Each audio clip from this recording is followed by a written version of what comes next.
Sunday at Unity. That said, let me move on with absolute faith that the passage of time since our last connection has been a gentle occasion of relative tranquility, a few honest chuckles, and a song or two sung in joyful remembrance that you are a well-loved, deeply appreciated participant in this incredibly rich adventure that we call Unity. Welcome to this merry band of seekers, and welcome on this day. And sometimes when I talk about this experience being rich, I can kind of detect a sneer. Yeah, it's rich, huh? A flash of cynicism in your says who it's rich. Well, I can hear your protest. I too have sat on society's knee and had the fairy tale read to me. The materialist fable with the seductive moral that laying up fame and fortune and cultural correctness paves the garden road to happily ever after. And I too have just been chagrined as you, to discover that, alas, the tale was just a tale, and that truth turned out to be a contradiction of the fiction. But take heart, dear hearts. If you're out there singing the low-down, sick and tired of it blues, you do have alternatives. And the way to discover them is to get off by yourself somewhere. Get still for a moment, watch your breath till your mind runs out of chatter, and then listen carefully.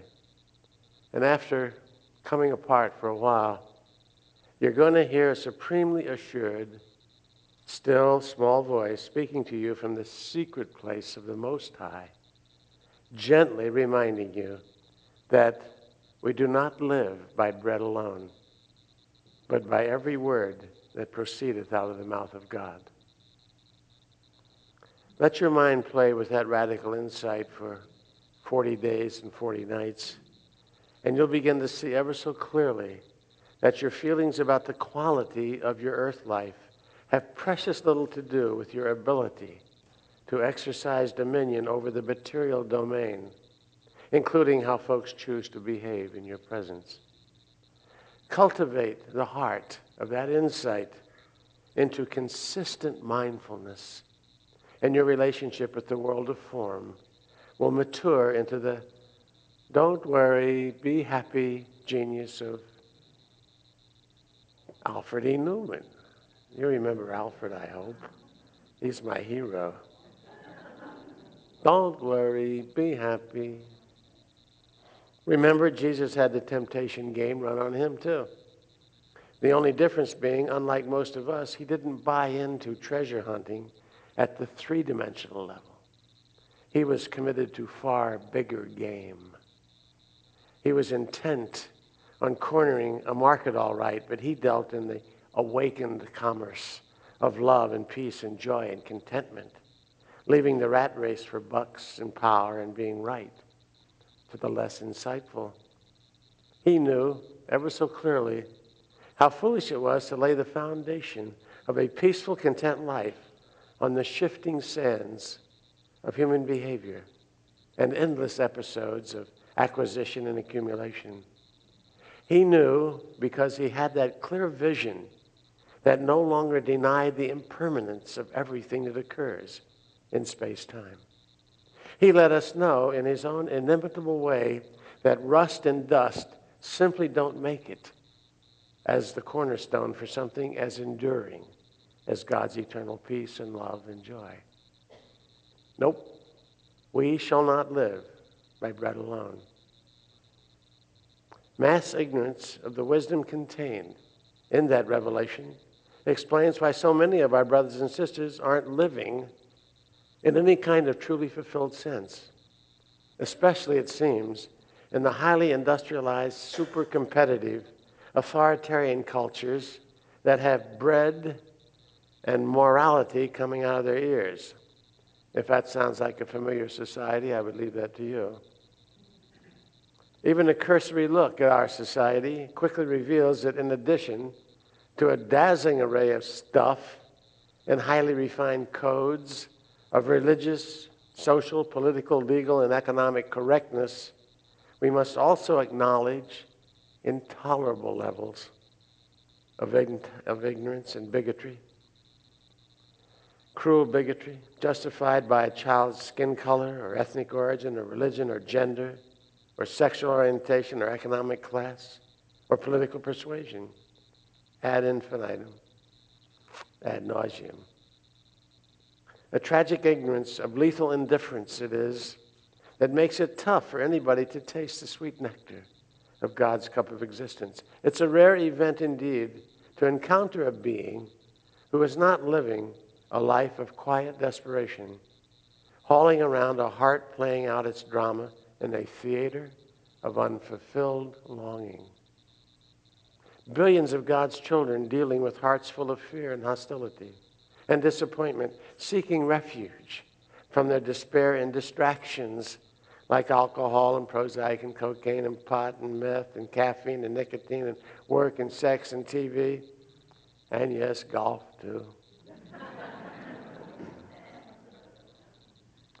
And excursions into the outback of the local mall for a day of hunting and gathering. And all of it efficiently accounted for in the medical calculus. Today's healthcare community is quietly going nuts.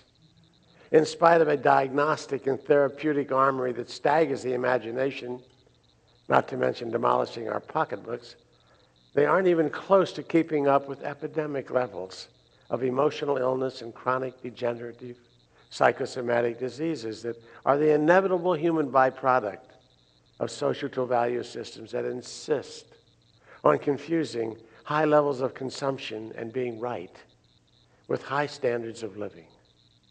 Could it be an unconscious, intuitive recognition of the foolishness of that mentality that instructed the economic mind to label the national product gross?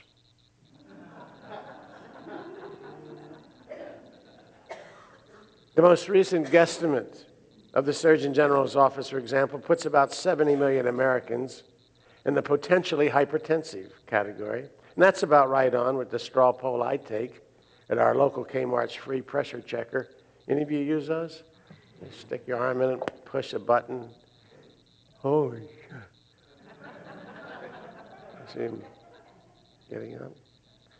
About 1 out of 4 of the folks I see checking it there hit the digit at something better than 140 over 90. That's a lot of folks in this country whose bodies are telling them something. I've got a hunch it's saying, take your preoccupation with elegant homes and fine cars and designer jeans, the in-look, the right job, the perfect mate, cellulite, youth, fame, fortune, everybody's approval, and being right, and shove it, baby. Because if you don't give me a little piece and a few chuckles, I'm out of here.